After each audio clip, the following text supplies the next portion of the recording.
안녕하십니까. 송세무사의 구실이야기 28번째 이야기입니다.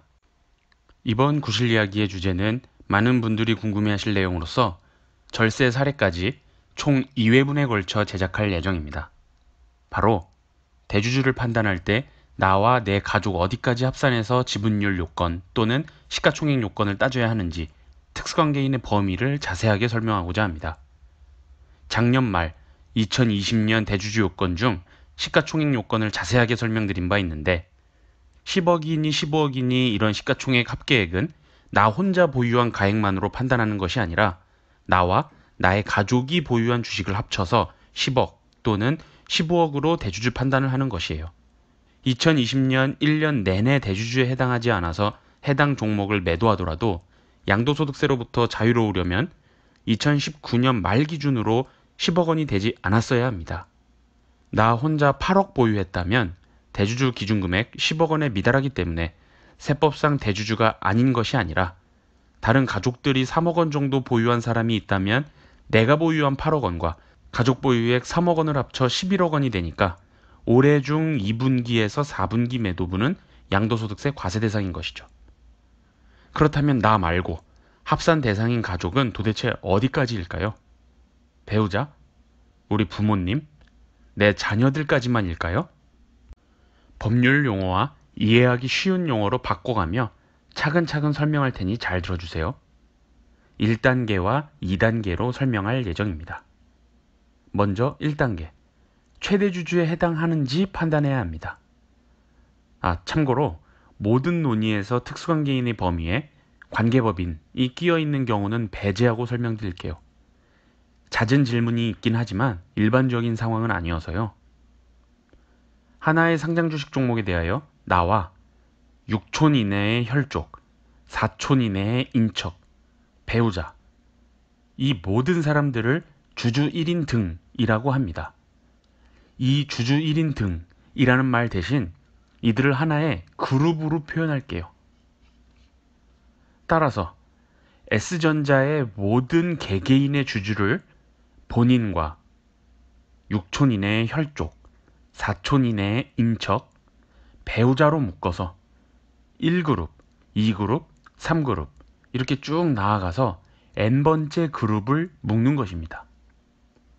그럼 이렇게 묶인 S전자의 총 n개의 그룹 중 그룹의 지분율끼리 비교할 때 가장 지분이 큰 그룹이 있겠죠?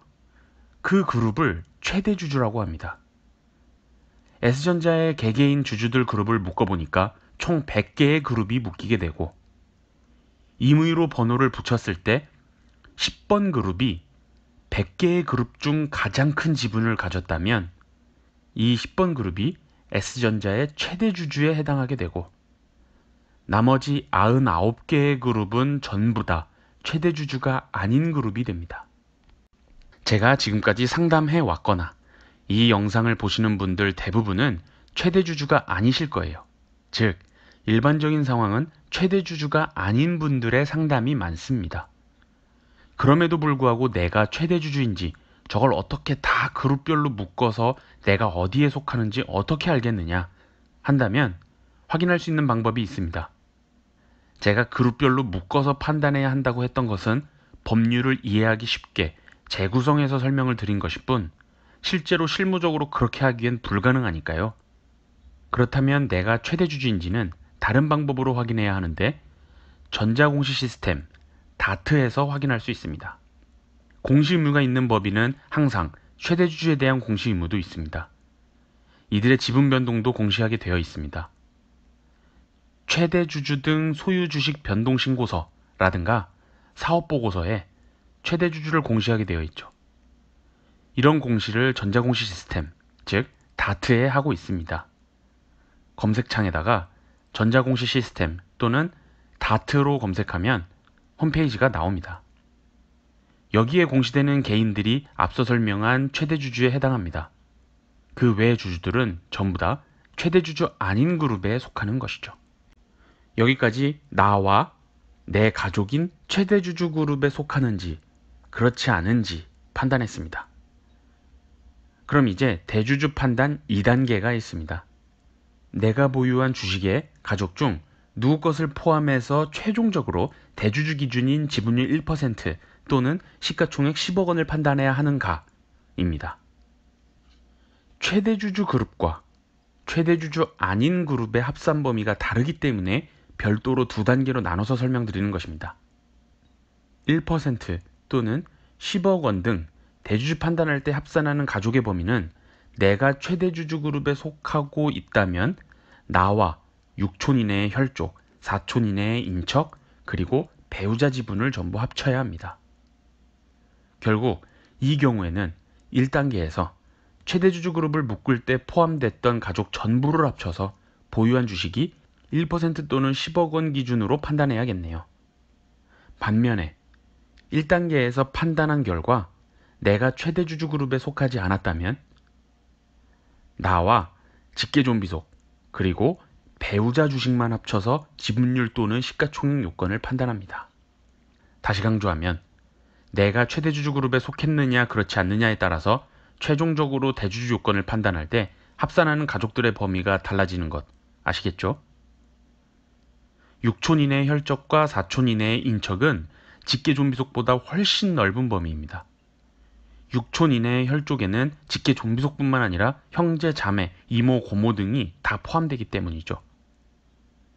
다트에 공시되지 않는 주주분들이 대부분인 걸 감안하면 내가 세법상 대주주에 해당하여 매도분에 대해서 양도소득세 신고 의무 있는지 판단하려면 나를 비롯하여 나의 직계존속과 직계비속, 배우자의 지분만 합쳐서 코스피 1% 또는 2019년 말 기준으로 10억 원인지 판단하면 되는 것입니다.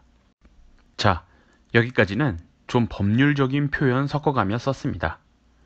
중요하고도 헷갈릴 수 있는 문제이므로 이를 좀 쉬운 말로 편하게 다시 한번 설명하자면 1단계, 내가 속한 그룹은 어디일까를 판단할 때에는 나와 내 가까운 친인척들, 그러니까 배우자, 부모님, 자녀, 자매, 형제, 매형, 형수, 며느리, 조카 등의 S전자 보유 지분을 다 합쳐서 다른 그룹의 지분과 비교해서 내가 속한 그룹의 지분이 가장 큰가 봐야 하는데 일반적으로 최대주주는 다트에 공시되는 사람들이니까 여기에 공시되지 않는 사람들은 최대주주 그룹이 아닌 것으로 판단합니다.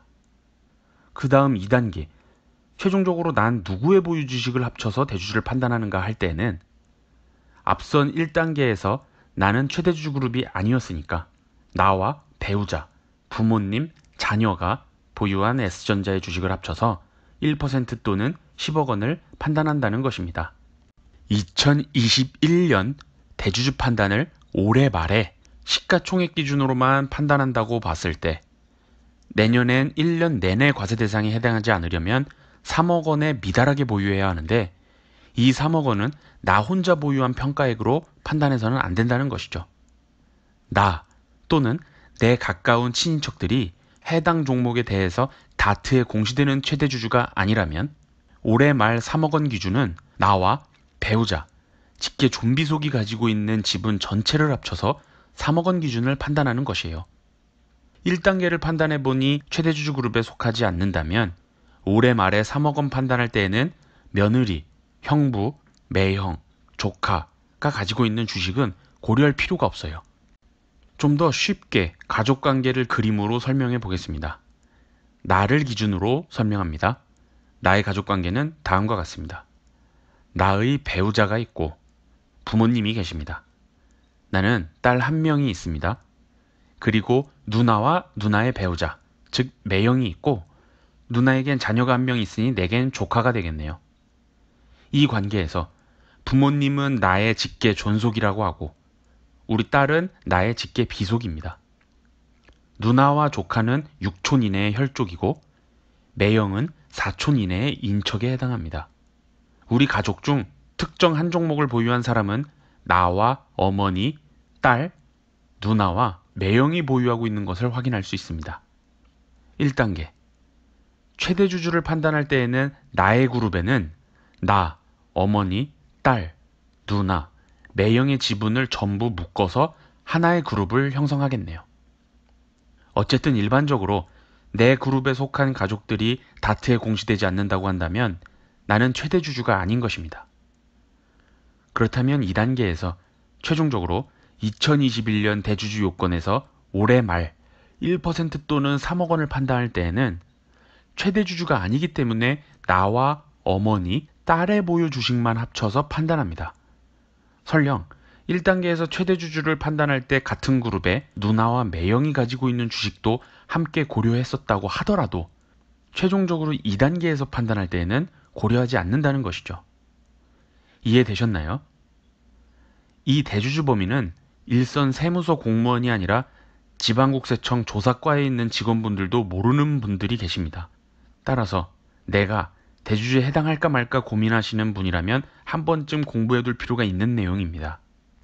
어떻게 보면 간단한 이야기를 계속해서 반복하면서 꽤 길게 이야기했고 자세하게 말씀드렸는데, 이 주제를 2회분에 걸쳐 설명드린다고 했던 이유는 이러한 대주주 판단할 때 합산하는 가족들의 범위를 이용하여 절세를 할 수 있기 때문입니다.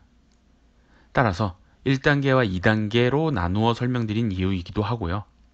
1단계에서 최대 주주인지 판단하기 위해 합산하는 가족과 최대 주주가 아닌 경우 2단계에서 최종적으로 대주주 여부를 판단할 때 합산하는 가족의 범위가 다르기 때문에 이를 이용한 절세 전략이 발생합니다. 흔히 써먹을 수 있는 방법은 아닐 수 있겠으나 다음 구실 이야기에서 자세하게 소개해 드릴게요. 양도 차익이 크게 계산될 납세자들은 분명 도움되실 이야기일 것입니다. 이번 구실 이야기는 제 이야기에 댓글을 달아주신 분께 3월 중 꼭 대주주 요건 중에서 가족의 합산 범위에 대해서 설명드리기로 약속했기 때문에 올리는 것인데, 이렇게 댓글로 질문을 주시면 간단한 것은 답글로 설명드릴 것이고 그 외엔 꼭 제가 구실 이야기로 주제를 만들어서 찾아오겠습니다.